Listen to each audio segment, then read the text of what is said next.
Hi, I'm Beabadoobee and you're watching Records in My Life. Think I'm starting to change with the weeks and the days. Well, thank you so much for being on the show. We really appreciate it. Thank you for having me. And welcome to Canada. Is it your first time in our beautiful country? Oh yeah, it's so pretty. It's so clean. It's cleaner than like everywhere I've been so far in America. And I like the weather. Everyone's like, oh my god, it's too cold. I'm like, mate, I'm so used to the cold. I really like having cold weather. So we have a pretty good idea of where you're from, but tell us exactly where.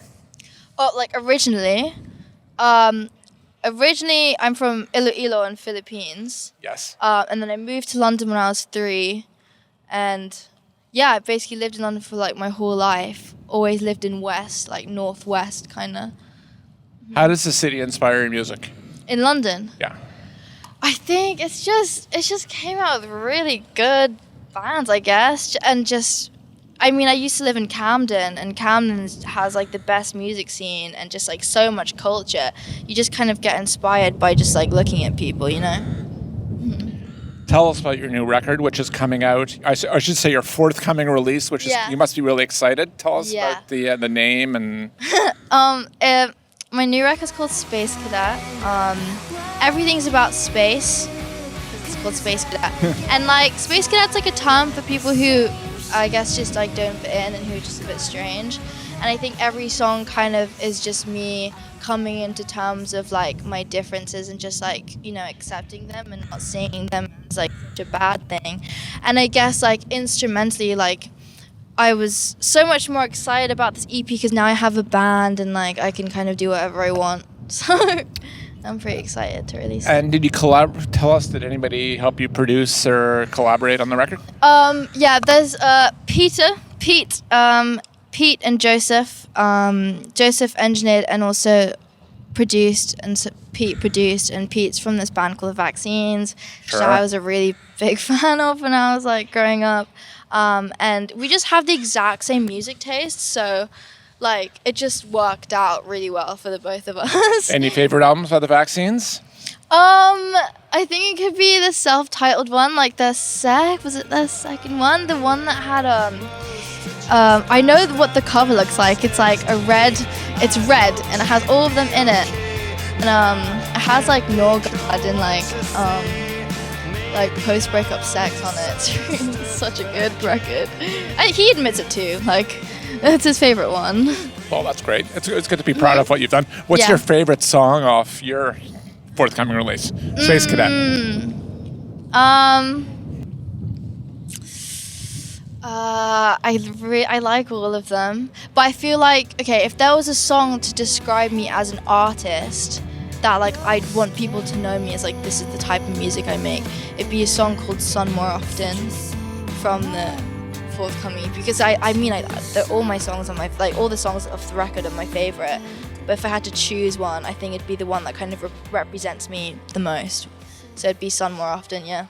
Fantastic. Records in My Life is it's a show about you, the artist, and the music that inspired you. And it's interesting because I knew the name of your new EP, but my first question is this. It's, if you had Elon Musk invited you to go into space with him for 6 weeks, and you were allowed to take one record with you, only one, and you had to listen to that record daily for 6.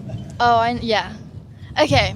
Basically, like, I think the most, like, people would just think I'd be like, yep, this Pavement record, or like, yep, this Sonic Youth record. I honestly think it would be this album called Almost Happy by these two people called K's Choice. I never get tired. Never get tired. I mean, I never get tired of Pavement, to be fair, but, like, it was, like, I remember Matty showed it to me and I was like, oh my god, this is like the type of music I want to make. And there's a song called Busy on it, and like another song called Almost Happy that just like that are just amazing. You just never get tired of it. You can just keep on playing it and you never get tired. It's so good. and the Pavement, you just led right into my next question, the Stephen Malkmus Pavement, and you knew I was going to probably ask this question, not to sound too cliched or anything, but I had to ask you, right? Because your latest single is... I Wish I Was Stephen Malkmus. Thank you. So what's your favorite Stephen Malkmus Pavement record?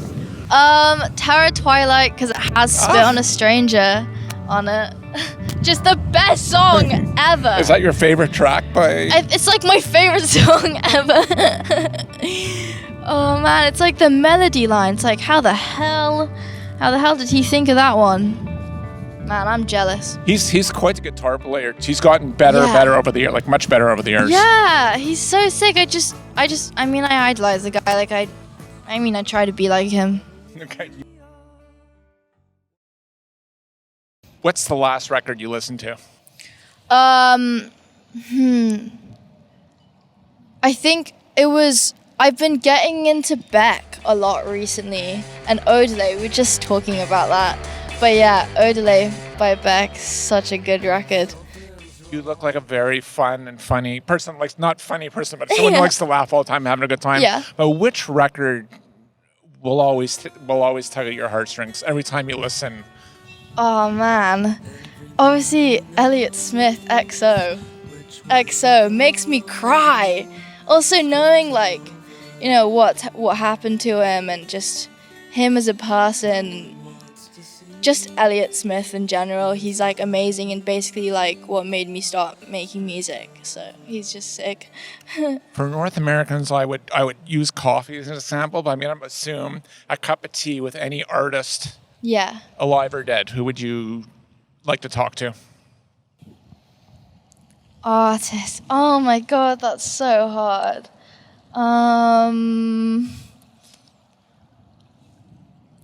Mickey Bernier from Lush. I don't know how to say her last name. I would just really want to speak to her because, like, as like an Asian artist, you know, kind of like in the indie scene, I just want to know what it was like back then as well. And like, she was a cool ass like Asian lady with red hair, and I had red hair. I was like, yo man, let's chill. Let's get some drinks. She's just cool. Yeah, I'd wanna. She's still alive, obviously. But she's still alive and touring. Yeah. Lush were touring last year. Yeah, and she sounds the same. So she sounds exact. She's so sick. But yeah, it would be her. Weed, wine, or water to write music or to listen to your favorite albums? Okay. I don't get how this game works. You need to explain to me again. It's very easy. So, what do you like to write music when you've had a glass of wine? No, when I'm completely sober, usually when I'm very depressed. Yeah, that's when you like to write music? Yes. Okay. Or angry. Okay. That's when I write my music. So, to listen to your favorite record, what weed, water, or wine? And what record would it be? It would be, okay. Oh my god, I just found a new one. Like I wrote a list of all my favorite records. I just like remembered a really good one I got high to. One time I smoked weed in like Rice Lip Lido with my really good friends Amir, and it's this album called Tucked at Home by Angelo D'Agostine. Oh sure, yeah. Yeah. Yes. Oh my god, he's so good. And we got really high and we were like looking at the lake and we're like, oh my god, this is amazing. This is so good.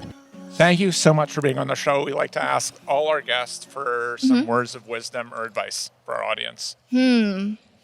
Words of wisdom. About anything? Yes. What's your mantra or your credo? Well, I like to tell myself every day, live and breathe music! Ah! That's great. That's fantastic. Thank you so much.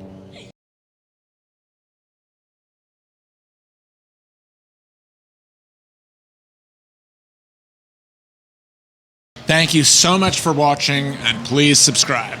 And if you're really feeling it, please hit us up on Patreon. Cheers.